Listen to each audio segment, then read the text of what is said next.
Welcome to another episode of Is That So? And again, Is That So? And this is about inviting equanimity in your life. It's about moving down the path of least resistance so that we can invite more harmony in our life. Everything seeks homeostasis. Everything seeks balance. You put hot and cold together, you get lukewarm.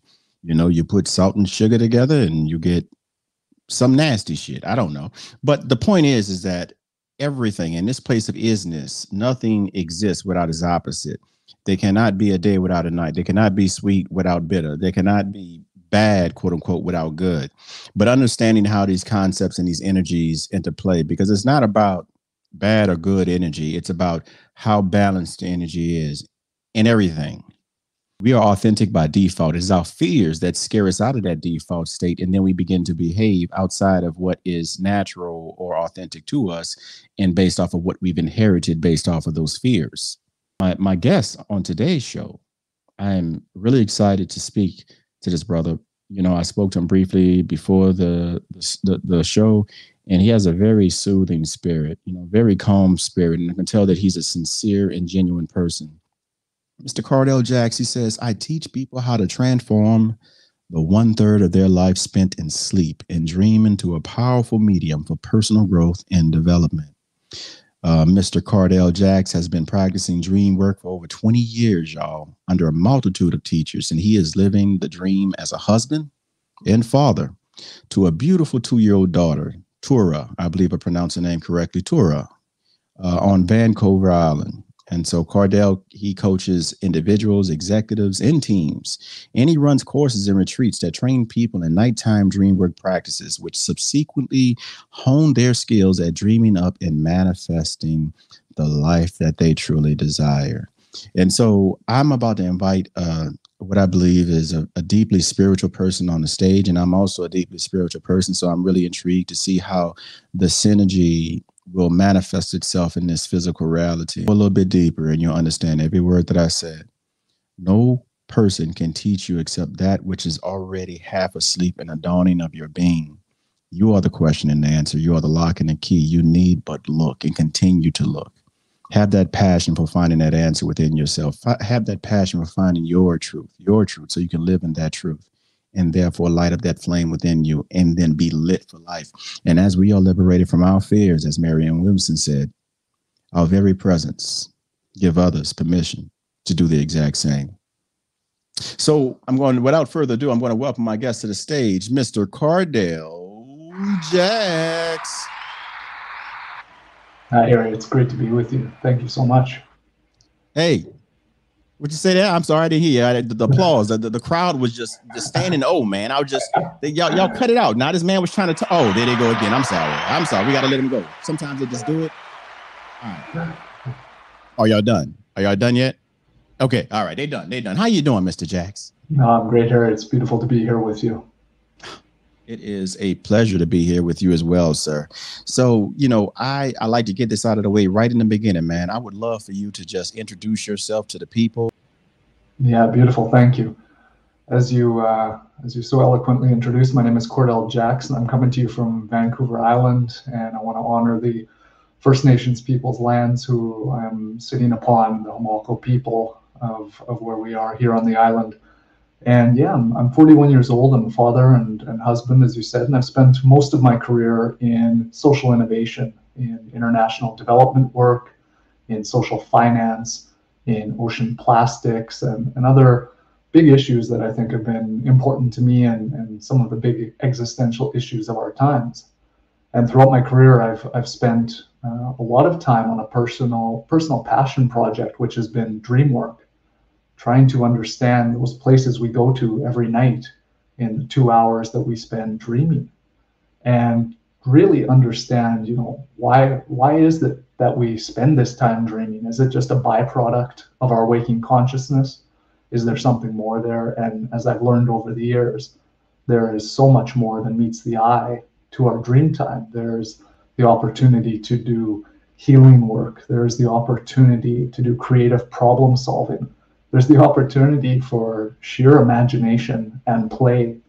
And as I've gone deeper and deeper and learned under many different traditions and many teachers throughout my life, I've come to realize that, a lot of this 1/3 of our life that we spend asleep is not downtime, but really a time for supra consciousness, to go beyond, as you said, our waking minds, to get out of our minds, get beyond them, and to look at our life and our situations from new vantage points, new perspectives, and to really take advantage of those opportunities to give us greater choice.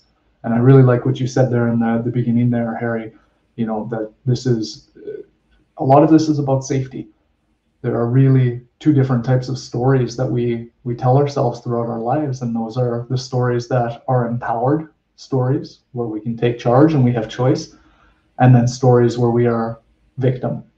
And our dreams come to show us where we have limiting stories, limiting beliefs, and how we can turn those limiting stories into empowered stories so that we can live into, as you so eloquently put, our potential, our greater livelihood. And so that is really what I've been called to do. I've been called through dream, through ceremony, through other opportunities in my life, to really share what I've been learning these past 20 years with anyone who I can, to make the most of, beyond their waking hours. Mm-hmm. This shall be an experience. First off, real recognizes real, and you're looking mighty familiar, sir. So thank you. And also love that soft voice of yours, man. Bruh, if you have any meditations that you're selling? Just in my classes with my cohorts, I help them really come into a state where they're open to what's trying to come through to them, that unique self that's coming through to them, whether it's in meditation or dream or psychedelic or any kind of experience. All states of consciousness have something to teach us. And so sometimes we just need to slow down, calm down to see the bigger picture. And when we see the bigger picture, that's when we can change systems. Teach us. And I have a quote right here on my desk that I keep here, and I remind my people constantly. It's by Pema. I don't know what the last name is. Chaudhry. I jack it up every time, but I'm gonna just say Pema Chaudhry. But she says he or she says, nothing ever goes away until it teaches us what we need to know. Mm-hmm. And I believe that that's in line with what you were saying. Yeah, I think that's, I don't know Pema, but Pema is a Buddhist monk who one of my teachers spent 3 years in retreat with, and does a lot of work, as you were speaking to, on fear as well. And I think it's very true. That statement is, life brings us the curriculum that we need to see, to learn, to transcend, and we will repeat our patterns and that curriculum again and again and again until we learn it. And so, whether that's in our relationships, and I think it's all relationships. I think, our relationship to career, ourself, earth, anything around us, understanding where we're in right relationship is where we need to go. And when we're out of sync or out of relation, that's our work. Where we can be loving compassion, great, that is our work. Where we can't, that is our work. But man, you said a mouthful, huh? You said on every single level you could be taught, which honestly, I believe. So I say honestly, I believe, because I don't think that someone that's not in your field would actually believe that, or do what you do would actually believe that. But I know I'm a heart-centered hypnotherapist, and so I know what dream work does. My concept of what dream work is, my understanding of it, I know the benefits of that, because you and we talked about this backstage, and I'm gonna let the viewers know. We were bonding backstage because him and I, we love the same quote by Carl Jung, which is, until the unconscious becomes conscious, it will direct your life and you will call it fate. And I want to say, sir, how does that connect to dream work? Connect that quote to dream work for us. Yeah, it's one of my favorite quotes as well. And it's really to this point that, the old iceberg metaphor, which I think Jung came up with as well, what we are consciously aware of about ourselves and our patterns and habits is 5% of the game. And 95% of that, 95% of the iceberg sits underneath the water, and that is what we are unconscious to, or is within our subconscious mind. And our dreams, this is a time where a lot of our subconscious patterns can come bubbling up to the surface.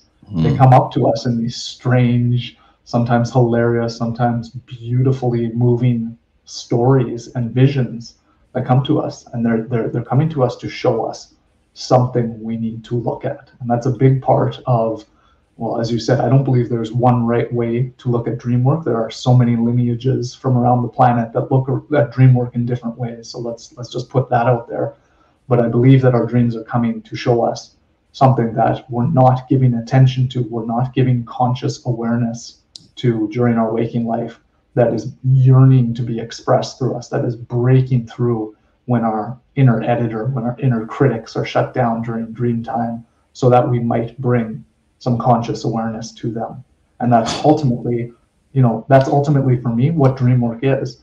Instead of treating the 1/3 of our life of sleep and dream as downtime and unconscious time where we go unconscious, we have the choice, we have the opportunity to bring conscious awareness to our dreams. And as we bring conscious awareness to our dreams, we bring conscious awareness to our unconscious patterns.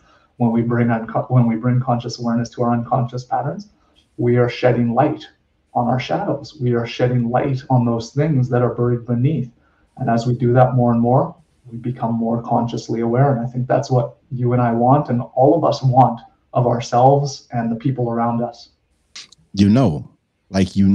I can listen to the words that you're saying, and words are the most primitive form of expression. It's the lowest frequency, but I can hear what you're saying, and you just know, I know that you're tapped into that frequency. I know that you're tapped into that universal frequency. It's like when you tap into that flow, that vibration, as Bruce Lee said, 3 stages of self mastery. There's the undisciplined, there's a natural undisciplined, where a person swings wildly but does what natural. Then the longest stage is the unnatural discipline, where you develop a martial arts and then you spend years and years mastering that, and then your body contorts to help you more efficiently practice a move. And he said the 3rd stage is self-mastery, where you become where your form is the form of formlessness, where now you move from the unnatural discipline to the natural discipline. And that takes a lot of shadow work, a lot of deep diving, and a lot of exploration. And I hear it.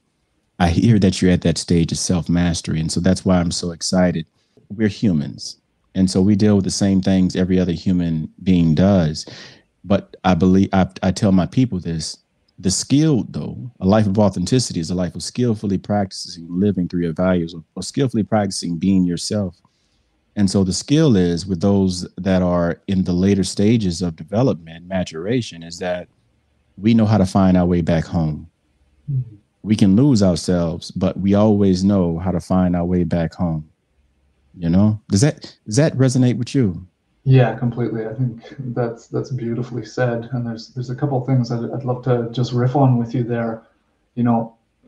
Understanding ourselves is important. And if there's a lot of this, and we know this from psychology, we know this from science, that most of our habits, most of our decisions, beliefs, attitudes, all are subconscious to us. We're making these decisions without putting conscious awareness. They've become habit. They've become ways of being. And so doing shadow work, understanding what are these triggers, what are these reactions that we are walking through life with, is really important. I want to know all that's under there. That's part of me. And so that's kind of one layer of depth to this work, which is, let me see what I'm not aware of.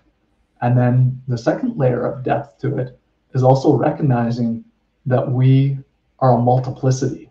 We are far more than just our cognitive, waking, rational mind. We are far more than making sense of our dreams, our meditations, our other experiences, our shadow work. We are also a species, a something that goes to these altered states every single night. We spend 2 hours in a very, very different altered state. We do breath work. We do running marathons. We do meditation. We do psychedelics. We do trance. We do dance. We do Burning Man. We do all these different things. And these are all moving us into altered states of consciousness. And like I said, I think they all have something to teach us. And so as the pendulum has swung from our dominant culture to a scientific, rational, truth is proof, very wake-centric way of being, I think we're moving back to a bit more of an indigenous way of looking at life from all these different phases of consciousness. They all have knowledge. They all have things to teach us. We are these multiplicities. Let's own and honor all of them. And when we start to do that, we start to see beyond, these continuous patterns, as you said, that we fall back into again and again. And I think, to the bigger picture of not just our own personal self-work that we're working on, but the big existential crisis questions that we're facing as a civilization. We need people. We need different states of consciousness. We need big dreamers. We need big meditators. We need all of these states to dream up the next way of who we are, who we're going to become, and what this whole, game is about. When I was, to be trained in hypnotherapy, I had to go, of course, receive it myself as well as, be the practitioner giving it. And they tell you, don't think, just respond what's natural to you. And so in this state, they asked me, how old are you? And all I could say is that it feels timeless. And I said, if I had to put a number on it, I guess 1,000. Makes no sense to my logical mind, but it felt completely authentic to respond in that way. And the reason why I bring it up now is because I feel that same sensation with you.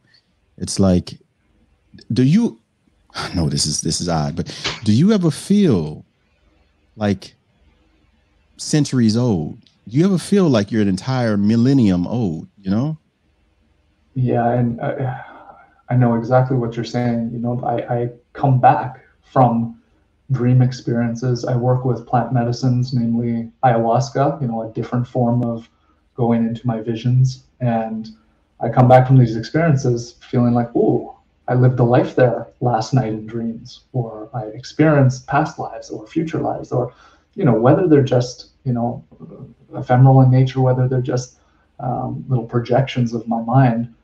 I want to honor them and own them and say, okay, that's part of who I am. And I love the quote Ram Dass has. He says, how long have we been here? If you take a white dove who has a piece of silk in its mouth and it brushes against the top of a mountain 1,000 feet high and 1,000 feet wide, and every time it brushes by, it just starts to degrade that mountain a tiny little bit. For as long as it would take to degrade that mountain, that's how long we've been here and been around. So I truly believe that. And I truly believe that, to your earlier point, we have all of the answers to all of the big questions that we're asking ourselves. We just have to find a way to listen. And so for me, dream work is really about listening. How do we attune ourselves to listen to what is going on every night? What wants to emerge, what yearns to emerge through us every single night? And by learning to listen in that way, when we are actually quiet, when we quiet the chatter of the mind, when we silence ourselves, then we can start to listen to those deeper truths that want to come through us. I believe that the mind is set up to saturate most information when it realizes it does not know a thing. And so sometimes we have to let the mind know that constantly in a state of I know everything, even though it barely knows anything. We have to let it know what it does not know. So then it seeks to know that information to feel safest. And so I'm going to ask that question straight up so that the viewers can begin to let their mind wrap their minds around the idea of what this is. So, sir, can you define what is dream work for the people, please? Yeah, dream work is taking the time to honor those places we go to every single night of our lives, to try to listen to what's coming through us and to try and decipher what messages, meaning, or emotional stirrings that these visions of the night cause us. And when we do that, when we learn how to listen, how to recall our dreams consistently, how to intentionally set different types of dreams, let alone how to lucid dream, how to become aware that you are dreaming while you're dreaming, these 2 hours of altered states that we go to naturally every single night can become incredible teachers to us, can be as important as any waking experience that we have. And so dream work is really honoring, again, all states of consciousness, particularly those we go to in our nighttime. So my next question for you, sir, thank you for that. My next question for you is, A, what is the 2 most important hours of the day? And then B, how do we utilize those 2 hours for our benefit?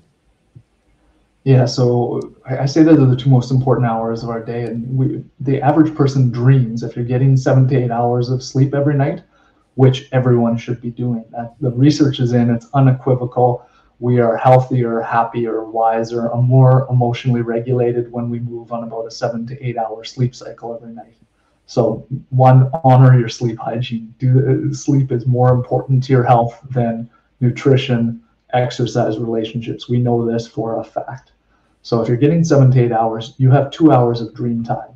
Now, not all sleep is equal. At the start of the night, we go through, throughout the night, we go through 90-minute sleep cycles. Every 90 minutes, we go into a REM cycle. That's the time when our body is paralyzed. It's rapid eye movement. The only thing that's moving is our eyes under our eyelids, and that's so we don't act out our dreams. In the first 90 minutes, it's about a 5-minute REM cycle, 5 minutes of dreaming. As we move to those 7th and 8th hours of sleep, we're going up to about 20-minute periods of dream time. That's when you're more likely to remember your dreams, why you're more likely to remember your dreams in the morning, close to when you wake up. And so these are the 2 most important hours, those 2 hours we spend in dream time, because again, they are teaching you what you can't learn while you're awake. And often those are, what are your stories? What are your limiting beliefs? What are these narratives that no longer serve you? And how might you transcend those narratives? How might you take on a different perspective? And that gets a little bit deeper into probably another one of our questions, which is, how do you start to understand your dreams? How do you make sense of these dreams at night? And that's a much bigger topic. Well, sir, no, well, let's go to that big topic. We tackle big things over here, man, because we got big appetites for the truth. So please tell us, please elaborate. Go down the natural path or natural order of explaining things. Yeah, so I mean, there's a lot of different schools of thought on dream interpretation, and unlike modern day science, there's no right way, there's no right interpretation, there's no one right interpretation of a dream. What I say is, when there's a good dream interpretation, it lets the dreamer see things for themselves that they hadn't otherwise seen. There's an aha moment where they all of a sudden transcend their old meaning, and some new meaning comes to them, some new insight comes to them. Ooh. And that's good dream interpretation. Wait. I want you to continue. Can you hold it? Can you hold it for a second? Yeah. You said that aha moment. If you've heard me, my people, I'm talking to my people now. If you've heard me speak about the difference between understanding and then moving to the knowing, this is what my brother is talking about. Many of us understand a thing, but the problem is that we stand under the truth instead of in and on the truth. Do you have understanding to that? Because when our subconscious speaks, it's speaking from our inner world, and the inner world is the real world. Again, you've heard me say the quote, if you defeat the enemy within, the enemy without can do you no harm. You're not the enemy. It's that fear that certain parts of you possesses that has served as stumbling blocks and roadblocks and barriers, and you've seen who you truly are. When these inner guides, when these inner narratives, when these inner dreams start to express themselves to you and you recognize them, you may not recognize what they mean. Most of the time, we don't understand what our dreams mean. There are the few occasions where a dream shows you something, you get it. It's like, okay, there's something there, I see it. Or, you might have a visitation from a deceased relative or friend, and it's just that experience, that emotional resonance that comes through to you, and that's there for you. You don't need to decipher anything further. But most dreams are puzzles to be solved, and there's a reason that dreams are weird and are puzzles in this way, because they're trying to get us to do some work. If our limiting stories and our limiting beliefs were that easy to transcend, we'd do it in waking life. Our dreams are giving us these weird little puzzles to try and figure out, to try and look at from different angles, to stretch our minds, to think and look at things in new ways, and we've got to work for it. And so that means looking at, what did the dream trigger? What emotions did it bring up for me? where are those emotions resonant in my waking day life? Where am I similarly feeling these types of emotions? Where am I similarly seeing these types of triggers that are coming through to me? How is the dream, the environment of the dream, demonstrating to me where these triggers might be coming from, where, some pattern or some trauma may have started? Learning the language of our dreams takes a little bit of time, and it takes some practice to look at. But once we start to understand how to look at symbols, how to work with environments of dreams, how to work with the emotions that are triggered, all of a sudden the maps of meaning open up, and there are a lot of different ways to look at our habitual patterns from a new light. And then all of a sudden you're empowered. You've got new choices to make and get out of that victim narrative. What's a victim but someone without choice? You come out of a dream going, wow, the next time I'm triggered like this, I have lots of different choices as to how I can respond rather than react. And so your dreams are this beautiful inner guidance system every single night that if you slow down, if you take the time to listen to, and if you start just a few minutes every single day of reflecting, doing some inner work of what was I dreaming about? What could that have possibly meant? How might I listen? Then that has a resonant effect throughout the rest of your waking day as you look for those signs, symbols, and triggers and how you might transcend them in your waking life. We're born tabula rasa, or empty slate. And, for me, the game is to learn who we are through having this human experience. And so it's not about finding the truth, but many truths along your path that further unlock your true beingness, your true authentic state. And then when you learn and discover that new truth, then you live in that truth. Ergo, you become lit for life. That flame, you allow your flame to begin to shine. You no longer need that outside influence or validation or whatever. Not to say that we don't fall in these weakened states where we do seek it, because we're all still humans, and so we can fall prey to the mind, especially in a fatigued state. But as you continue to live in your truth, you learn that synchronicity begins to kick up, and then you meet people that's on the same synergetic, on the same energetic level as you are. And when two people are on the same energetic, have the same energetic frequency or similar energetic frequency, when you give, you don't lose. You amplify one another. And that's this beautiful state of reconnecting with love and seeing that connective tissue, which is love, how it connects all of us. And then we just move into that space. What's good for you is good for me. I want for you just as much as I want for me. And me being a person of faith, this is how I understand the saying, love thy neighbor as thyself. Because for me, I see my neighbor as myself. I see my neighbor as an extension of myself, just another version, another journey, another traveler on this journey to discover parts of who we are, just another version of myself. But we all come from the collective whole, which is called love, I love that. And speaking of resonance, I mean, that really resonates. Like, we're looking for peoples, for environments, for situations that we get that feedback loop from, that we, get charged from, that we get energized from. I want the Harry that is the most energized, charged, passionate, meaning making, meaning fulfilling, meaning following person they can. So I think, that's a big part of our work here is how do we charge that in ourselves and in each other? And there's something really interesting that happens with dream work, which is as you start to notice symbols that come through in your dreams, as you may have had a school bus, a yellow school bus that came through in your dream. You may not have made sense of it, but the next day, as you see yellow school bus pass you by on the road, all of a sudden you become aware. You bring attention to the moment. You bring some conscious awareness to that moment. And if nothing more, it gets you to tune in. It gets you to turn on for a second. And that just might happen for a second. But as you start to do this work more and more, our friend Carl Jung there coined the term synchronicity.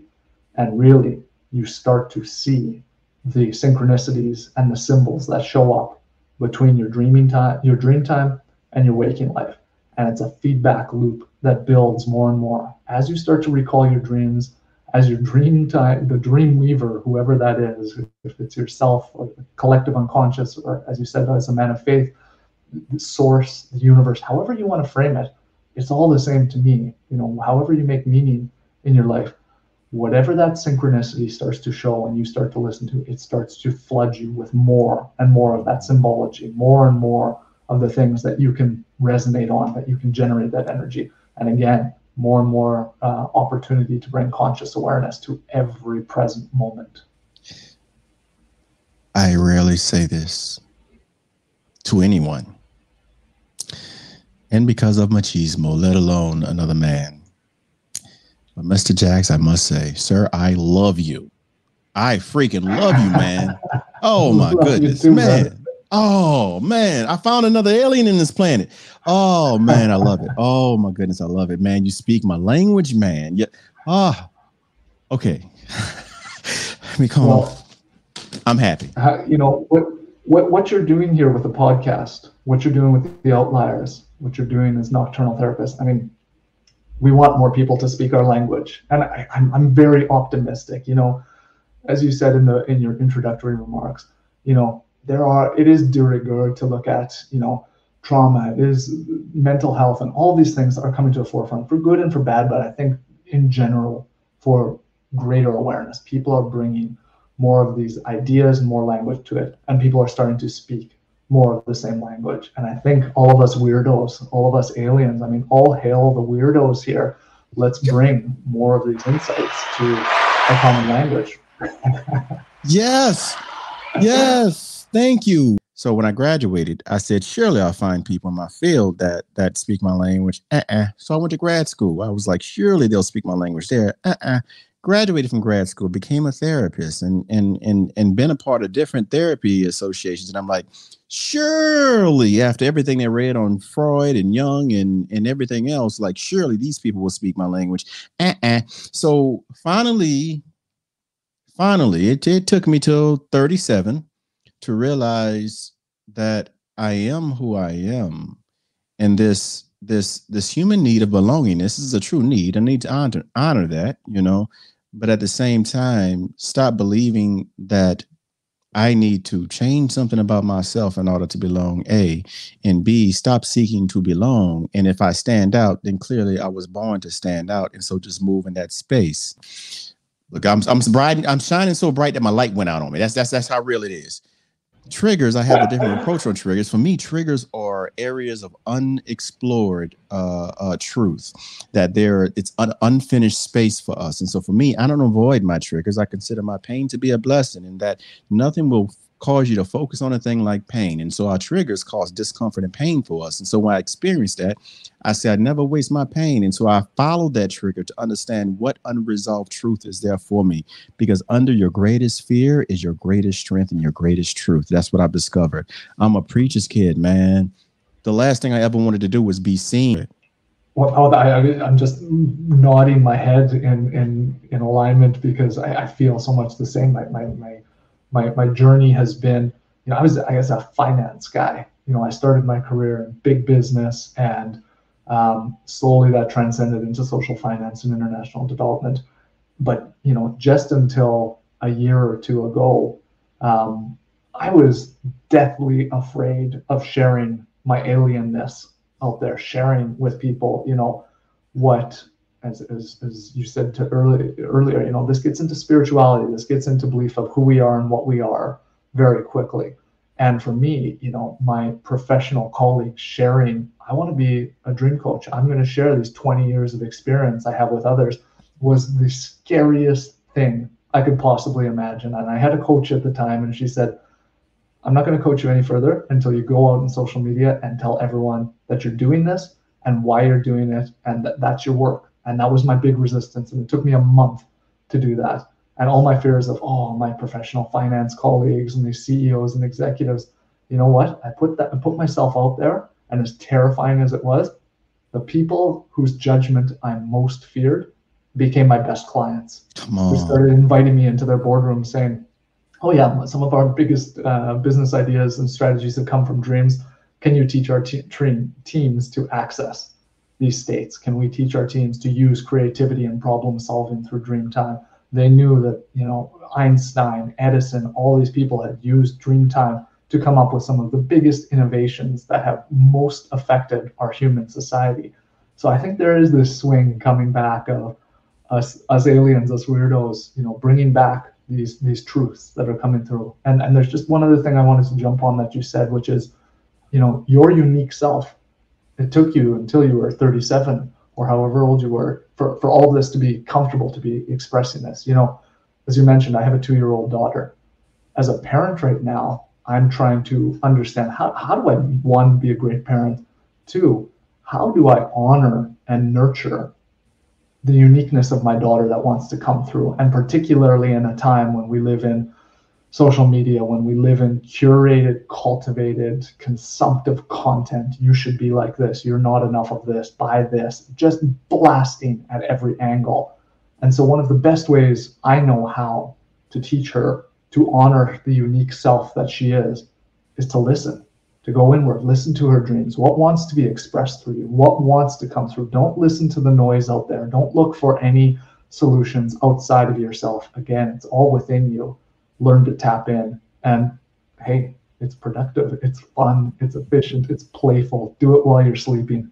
If I have a mother and she says, I just want to be a good mother to my child, and many times I hear, I want to be a better parent to my child than my parents were to me. And I said, if you want to be a great mother or a great father, learn how to be a great mother and father to yourself first.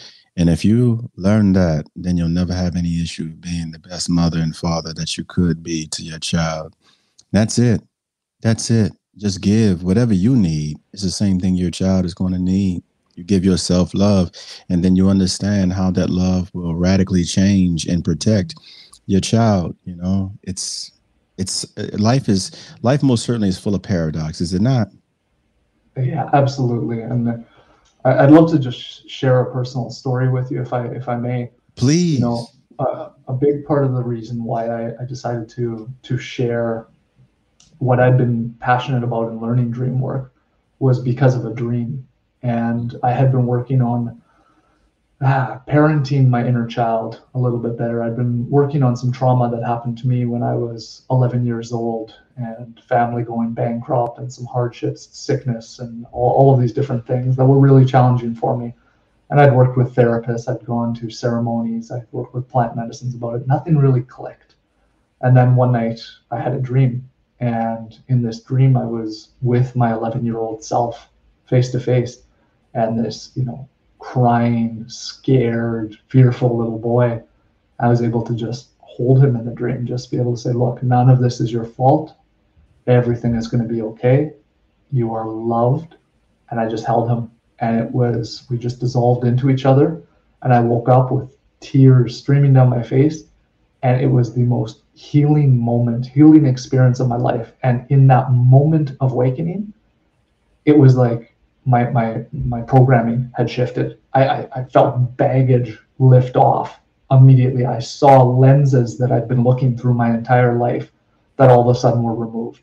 And just my worldview shifted. And it was at that moment of being able to parent my inner child, being able to work, have this healing moment through dreams, that it all clicked for me. I knew about healing in dream time, but I'd never experienced it at that depth of a level. And that's when I said, okay, I get it. We have ceremony every night. We have the opportunity to do this healing work continuously. I need to share this with others. And that's why this is part of my life's work now. And so I believe that's what keeps a lot of us from doing the introspective work, the inner work, because we're afraid of what we may find.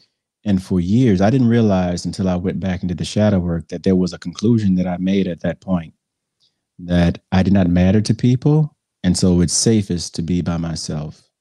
And so then I adopted this loner's mindset that also was encouraged by others, because they say, oh, you're so strong, you're such a loner. When in reality, that represented my fear of the other. My fear that if I let anybody close to me, at the end of the day, they would leave me by myself. You know, this sense of abandonment, combined with the murder of my first cousin.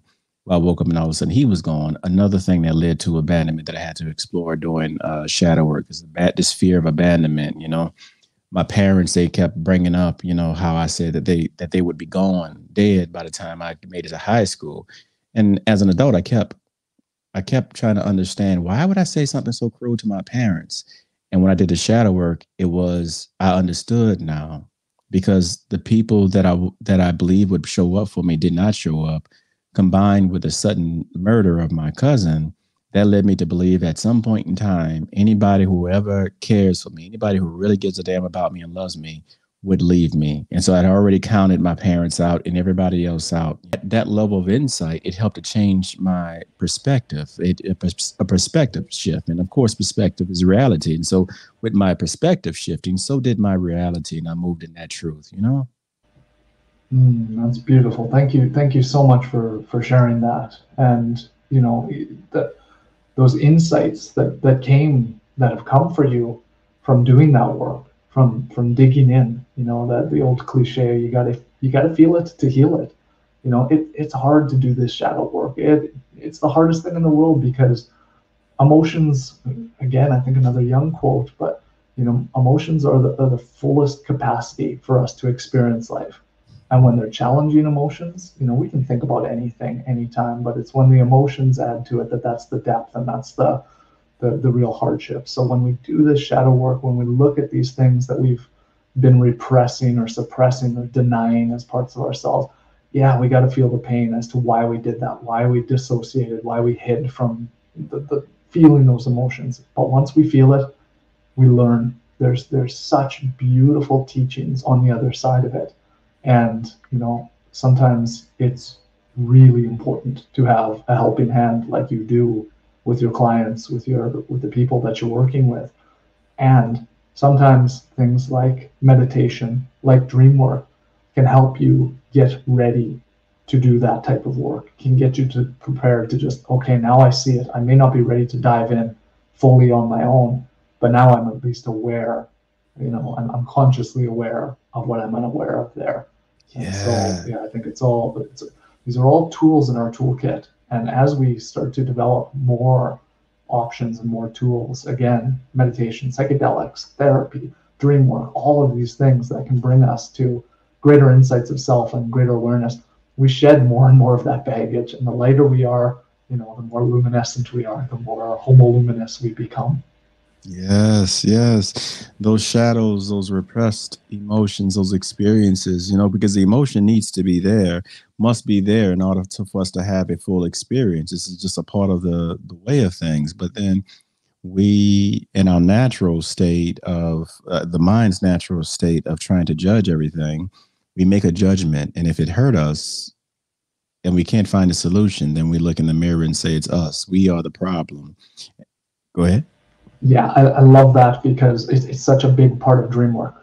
Look, again, there's lots of different ideas about dreams, but if you can take, for example, the idea that everything in a dream is coming from you, so it's all projection from your own mind, then everything is critically important. And I truly teach this and believe this, that nothing in a dream is accidental. Everything there is architected for you to dig deeper and discover into. So when characters show up, when, you know, different environments or different symbols show up, then there's something to dive into. There's some projection, there's some shadow projection that's coming out, that when you can start to look at the dreamer yourself, the witness in the dreamer, from those characters or from those symbols, you can start to see why you're projecting them out, why they are a reflection of how you view the world in some way or another. And again, it's just incredible fodder. Like every single day, you have the opportunity to wake up the first thing, hopefully in a very playful manner. Again, as we started with, in a secure, trusting environment, which allows you to be playful, which allows you to look at things and explore and innovate in new ways. But starting every day by looking at these projections, by looking at what's being shone out to you in dreams, and to be able to go, okay, I'm learning, I'm transcending. I may not get it, I may not be able to, you know, transcend the big issues that I've had, but it's always inching me closer. And like you said, the journey of 1,000 miles starts with the very first step. Take that first step every night. Start to listen with what wants to come through, what wants to be transcended, and it becomes such a beautiful practice. A dream work practice will stay with you for the rest of your life and open you up to ultimately 2 extra hours of super consciousness every single day. Brethren, you definitely are a kindred spirit. So we have that synergy, you know. And so until we see, and that's the thing, you can't fake it. You know, there's a lot of people out there in the industry that unfortunately that are industry folk, that because people are now paying attention to their mental wellness, they decide, okay, we can make a lot of money because we have, but they don't get transformation. You know, intentionality is the matrix of transformation, and matrix is the mother. Intentionality is what gives birth to transformation. And so when you have two people who are, when you have a healer, for example, when you have someone seeking to be healed and both believe and both understand, you know, that's when the transformation takes place, you know. So I want to speak and let people identify those that are real, those that are sincere, you know, those who are really here to help uplift the energy, to raise up the energy of this universe where there is more compassion and acceptance and truth and forgiveness, you know, and forgiveness helps you get out of that trance of unworthiness so quick, you know. And again, forgiveness is to relinquish your desire to see the person that has caused you harm punished, because in reality, that person is no more than another reflection of yourself. How can you hate them and love yourself? You know, how can you hate yourself and say that you love another? This is where the shadow work and the dream work and everything that we're doing, this is where this comes into play, because when you begin to do that, you begin to see the connections. You get to see that we are all connected, you know, and that we're all on our different journeys, some more aware than others. And awareness most certainly is the key. But when you are in that space, you can honor each other's journey. Even the most difficult of people, you can still love them, because you understand that those who are hardest to love are the ones who need it the most. This love work is not easy. Don't think that love is acquiescence. Don't think that love is oh, you just get ran over and this and that. No, don't think love do that, because love will prune some trees too. Love will cut you down too. You know, love is not docile. Love is an action word. You know, it is the most powerful force in the cosmos.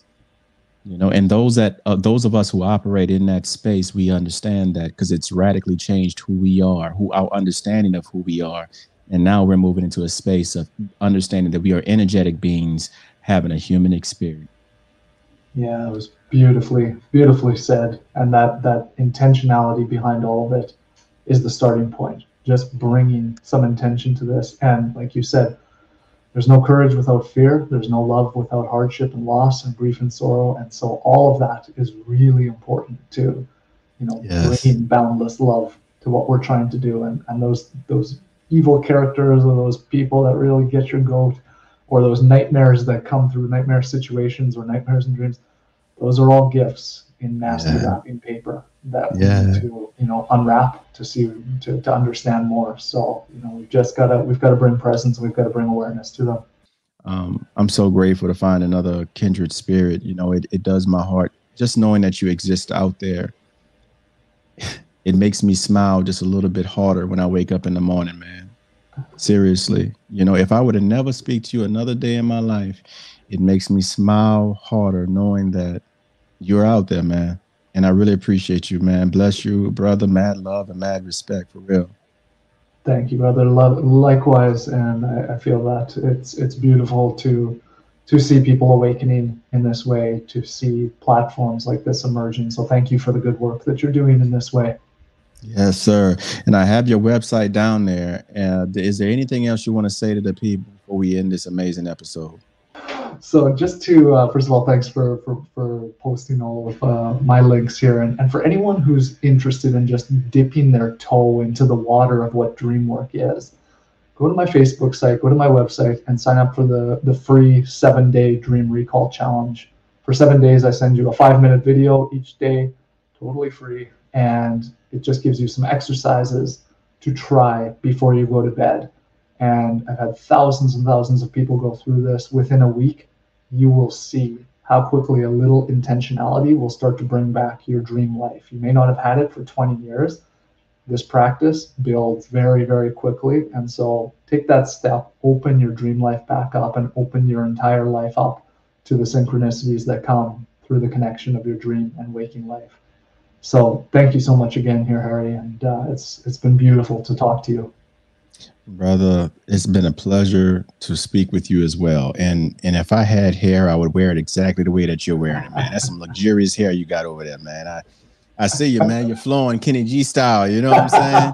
I would have been in this video, like just tossing it back, like, you know, then saying something deep, man, you know. But hey, send love, even though I've never met your daughter.